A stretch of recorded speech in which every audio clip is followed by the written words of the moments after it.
The winter of 1983-84 was a busy one in the world at large. October saw an American invasion of the Caribbean nation of Grenada to depose the communist government, just days after truck bombs had destroyed US Marine and French paratrooper barracks in Beirut, where they were stationed as peacekeepers. Meanwhile, in Europe, a major NATO wargame exercise, Able Archer 83, for the first time involved heads of government in the simulation, and set off alarm bells in the USSR, where it was mistaken by many for the real thing. After the nuclear false alarm earlier in the year, US-Soviet tensions were at a high not seen since the 1960s. Nearly £26 million worth of gold bullion was stolen from the Brinks-Mat vault at London Heathrow Airport in what was described as the crime of the century. Michael Jackson's Thriller music video aired on MTV for the first time. An IRA car bomb killed 6 outside Harrods in London a week before Christmas. The Jules Rimet Trophy, the original World Cup, was stolen from the Brazilian Soccer Confederation HQ in Rio.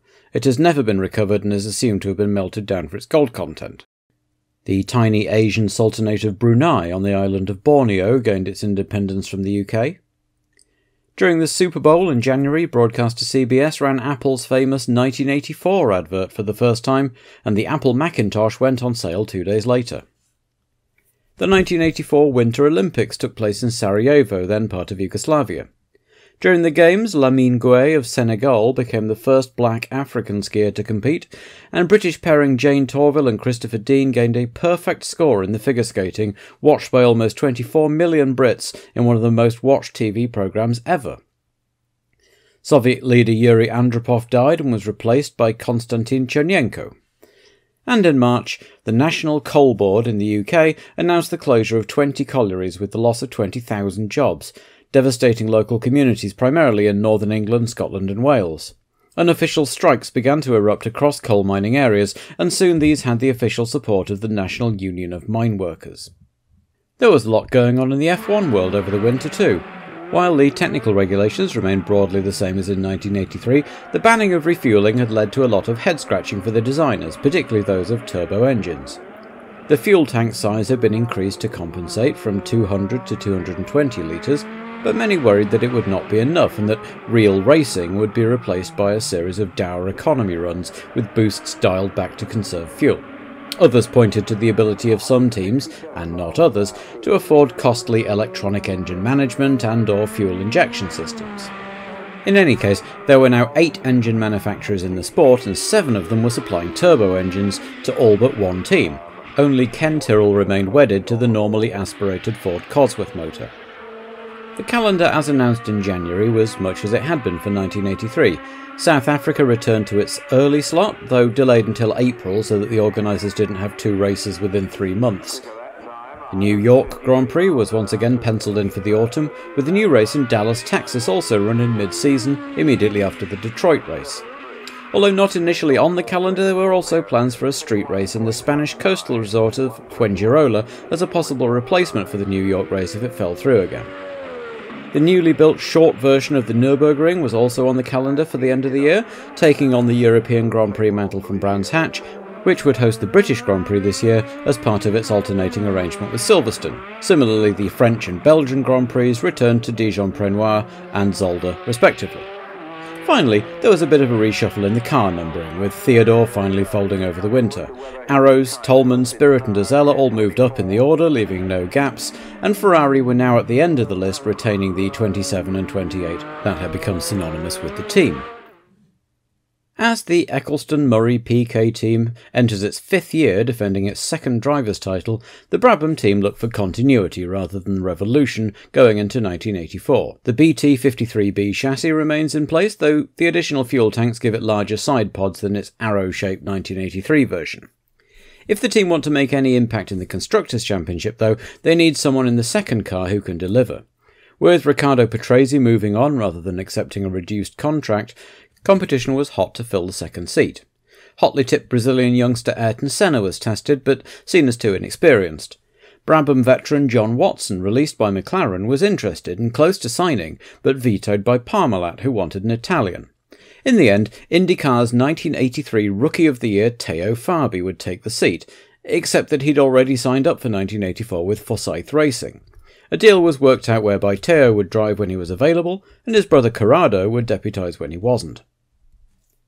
After taking his second title in 3 years, Nelson Piquet was Brazil's hero and the man to beat in 1984. His 1983 campaign had seen his undoubted speed married to a maturity and coolness that saw him accept early on that his car wasn't quite as good as the Ferraris and Renaults and hang on for whatever points he could get, until a new car arrived and put him right back at the front of the field. Then, when challenges are new and Prost looked flustered and stressed, Piquet simply oozed confidence and calm, which played a large part in his superb run to the title in the last 3 races of the season. 1984 can be better still if the car is still working for him. Teo Fabi had not had the best debut season in Formula 1 in 1982, saddled with the Flying Pig, as the Toleman TG181 was known, with Derek Warwick getting the lion's share of testing on the new car when it did appear.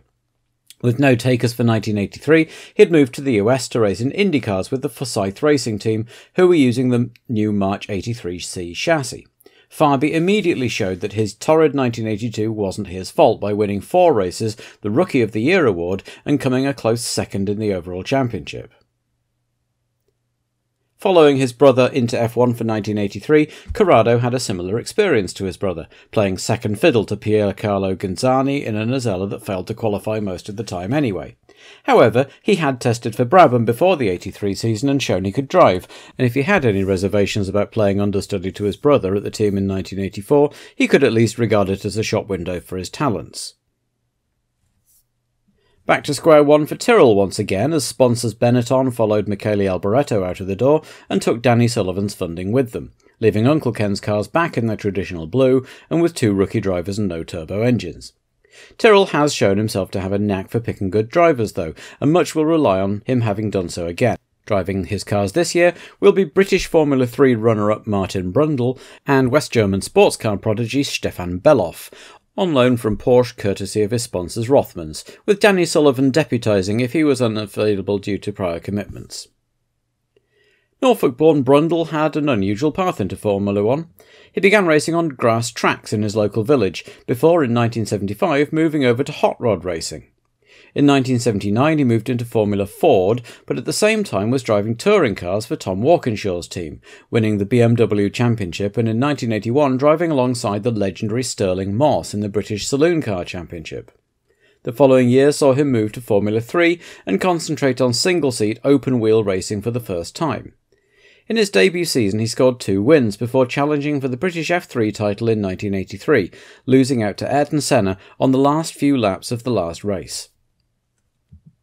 Following his brother Georg into kart racing for 1973 at the age of 16, Stefan Bellof took 4th place overall in his first season, and took several more top 5 places over the next few years, moving into Formula Ford in late 1979 and taking 2nd place in his first race at Hockenheim. 1980 saw 8 victories out of 12 races to take the German title, though he was less successful in the following season. Nonetheless, he went on to Formula 2 in 1982, and then in 1983 continued in F3 while at the same time signing up with the Porsche factory sports car team, following a one-off appearance in 1982 alongside Rolf Stommelen. Bellof and teammate Derek Bell won first time out and demolished the lap record at the Nürburgring, taking several more wins before testing for Tyrrell at the end of 1983 and agreeing a deal with Rothmans that would allow him to race both F1 and sports cars in 1984. 1983 was a year of 2 halves for Williams, sliding back down the grid as the need for turbo power proved more and more apparent. The appearance of the Honda turbo engine at Kyalari seemed to promise much, and the team will hope that with more development over the winter and a new chassis in the shape of the FW09 also debuted in South Africa, they can return to the top of the pile. With ICI's yellow branding more prominent on the car, Rosberg joined in by switching to a yellow race suit and adding a yellow stripe to his helmet, which ironically made it look a lot like that of his former brief Williams teammate Carlos Reutemann. With Williams switching numbers with Brabham once again, Rosberg returns to the number 6 with which he won the title, rather than taking the lead number 5. Lafitte's escape from the free-falling Ligier team had been something of a case of out of the frying pan into the fire. He drove well on occasion, such as in Monaco, where he seemed on course for a 2nd place before breaking down, but as the team slipped back, Lafitte seemed to suffer more than Rosberg. The Frenchman was famous for his sense of humour, and it sometimes seemed that at over 40 he maybe just didn't have the hunger Rosberg did when the chips were down, and was perhaps a bit too laid back for his own good. Certainly, the FW08 didn't seem to suit his driving style, and he'll be hoping the FW09 is more to his liking. It says much for Rosberg's drive, hunger and ability to take the car by the scruff of the neck that even by the halfway mark of the season, when the Williams was obviously not a race winner, he was still just 5 points off the championship lead. His win at Monaco was a masterpiece of tactical driving, and his calm reaction when his car caught fire in Brazil, to hop back in and get going as soon as it was put out, spoke to his gumption. The second half of the season was largely composed of raw power tracks which prevented him from repeating his heroics, but he clearly hasn't lost his hunger. Like Williams, McLaren had spent much of 1983 waiting on turbo engines, much to the annoyance of their drivers, who occasionally seemed to be sandbagging in an attempt to pressurise Porsche to getting a move on.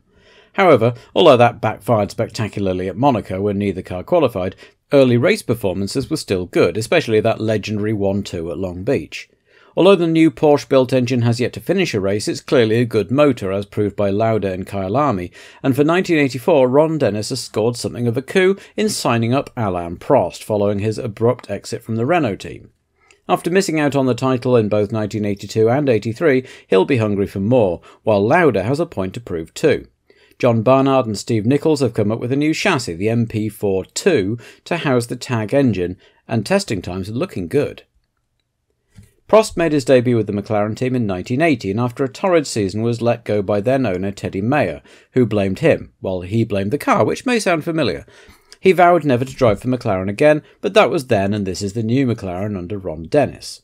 Alain will be frustrated after his title near misses in recent years and looking to finally make that step up. He clearly has the talent, but the car is still an unknown quantity as yet, and he has a formidable teammate to beat too.